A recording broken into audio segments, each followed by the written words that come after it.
UFOs or UAPs, you can call them whatever you want, but the craze for real proof of alien life is at an all-time high. Already in 2024, 10-foot aliens have been spotted outside a mall in Miami and on top of a hill in Brazil, in addition to multiple UFO sightings from New York to Japan. Seeing a UFO in the sky is enough to send onlookers in a state of panic and excitement. Now imagine coming face to face with an extraterrestrial being that will definitely send shivers down the spine of any human being. Coming in contact with an entity of an advanced civilization produces immense fear, purely because we don't know what their intentions are. Have they come with a message of peace or hostility? But the people we are going to be talking about in today's video have been fortunate enough to survive such a spine-chilling experience. Some of them even had experiments conducted on them by alien beings. So let's see what exactly happened to these people. Welcome to Lab 360, it's time to explore. Number 1, aliens seen by Zimbabwean school kids. In 1994, 60 children at a school in Zimbabwe encountered aliens. They claimed these aliens descended from a UFO and had large eyes. The story begins with reports of explosions in the sky across the region. The explosions could be seen as far away as Zambia and Botswana too. Astronomers stated that these explosions were caused by a meteor shower. There was something strange about the meteor shower though. Many eyewitnesses say a capsule-like fireball emerged. It was trailing fire and flanked by 2 smaller capsules. Following that, numerous reports of alien sightings began to pop up. A young boy and his mother reported spotting aliens in daylight before the aliens disappeared. It was right over our heads practically. A trucker also had an encounter with strange beings on the road at night. Then, on September 16th, a representative of Ariel Primary School called in. The representative insisted that her students had encountered aliens. The story states that Ariel students were playing outside. They spotted disc-shaped objects in the sky. There were 3 or 4 of these objects. The objects flew in along the power lines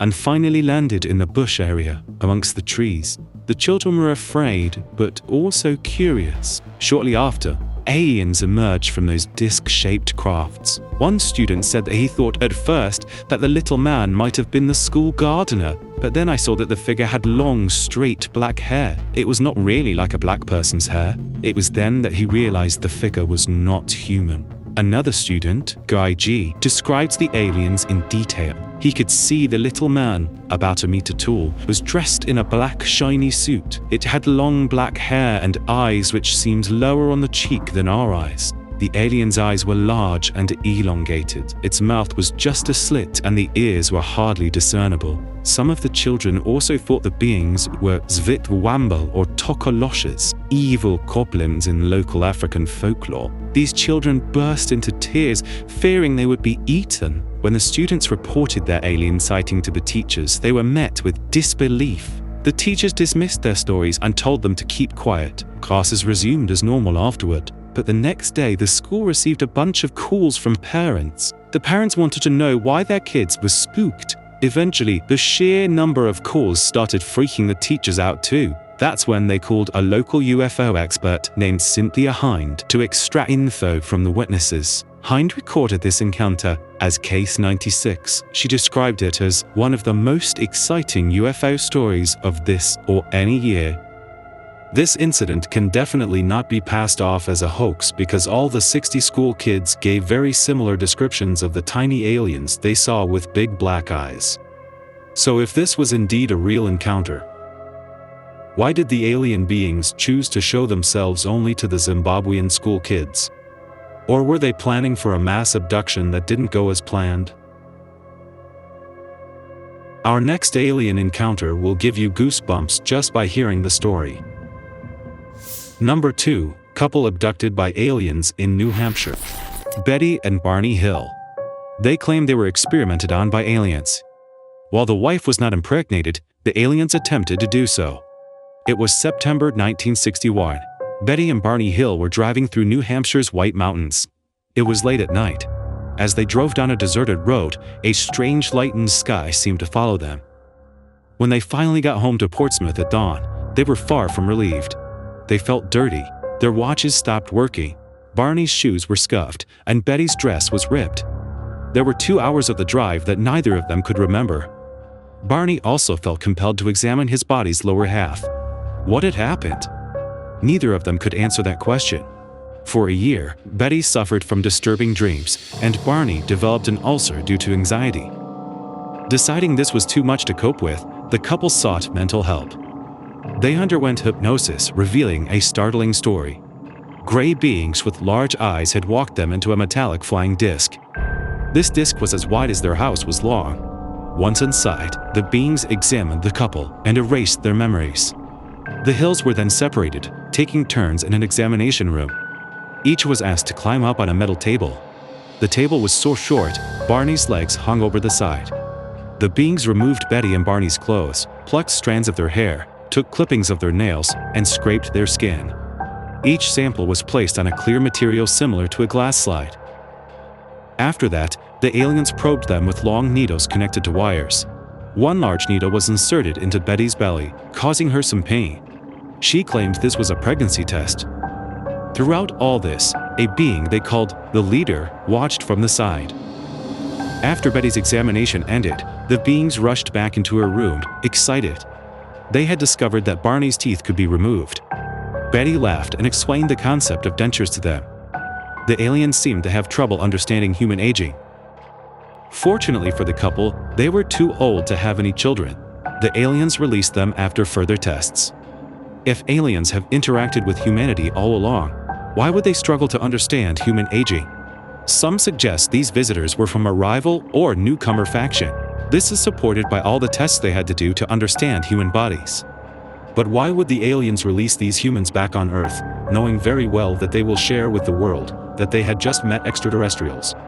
There are innumerable such testimonies where people have talked about being abducted and used as guinea pigs for scary alien experiments.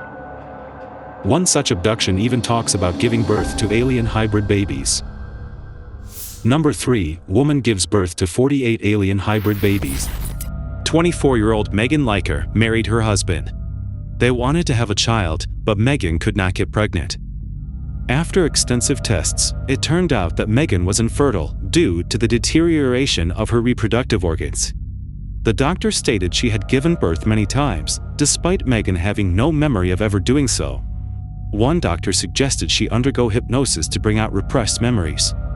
During this procedure, Liker told the doctors an incredible story that shocked them. She was walking along the alley of the city park when a UFO hovered over her.